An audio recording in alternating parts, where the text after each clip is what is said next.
Well, howdy there, Internet people. It's Bo again. So, today we are going to talk about Russia's push for a referendum in Ukraine, in at least parts of the areas it controls, kind of. And we're going to talk about what it means. We'll talk about the validity of the referendum. We'll talk about the foreign policy reasons for doing so. And we will talk about what it says about Russia's belief of its own position. So Russia is basically setting up a referendum that will ask people in occupied areas, at least some of them, if they want to kind of join Russia. Okay. This is a sign that Russia believes it is going to be pushed out of these areas based on the status quo, based on how things are right now. They think that the situation is untenable and they're going to be pushed out. Personally, I don't think they're right. I think they have gone from overestimating themselves to now underestimating themselves. But it doesn't matter.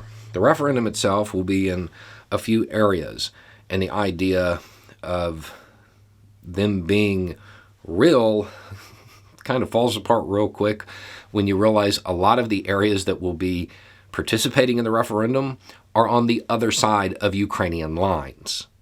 This isn't real. It's a propaganda stunt. The goal is to have a successful referendum that then they can turn to the Russian people and use it as propaganda and say, look, they're part of Russia, and then order a full mobilization. Forcibly draft people. Forcibly conscript people, people who know better, and send them off to the grinder. That's what they're doing right now. It's also worth noting that this is officially attempting to take the land.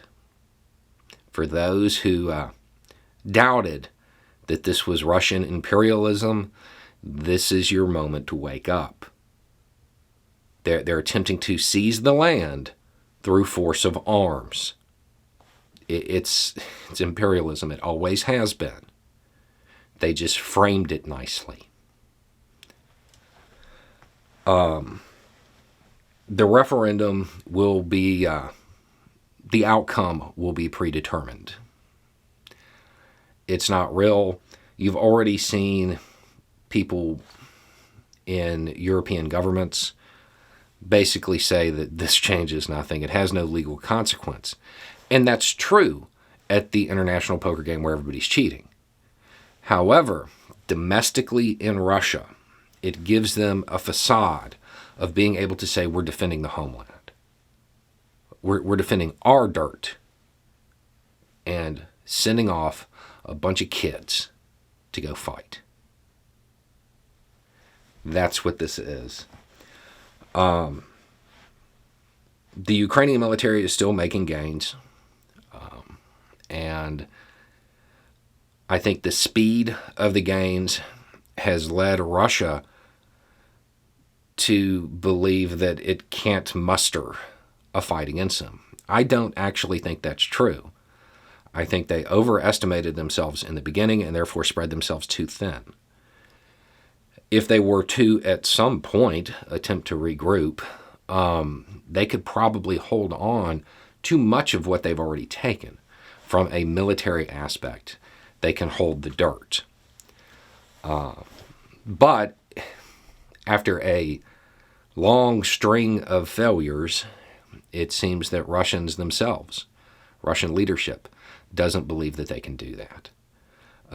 That's really, at this point, that's the only reason to do a move like this. Because they have to know it won't be accepted by anybody. Because you can't hold a referendum in areas that you don't control. It's a farce. It's a propaganda stunt designed to allow the leadership of Russia to throw more Russian lives away, is what it boils down to. Anyway, it's just a thought. Y'all have a good day.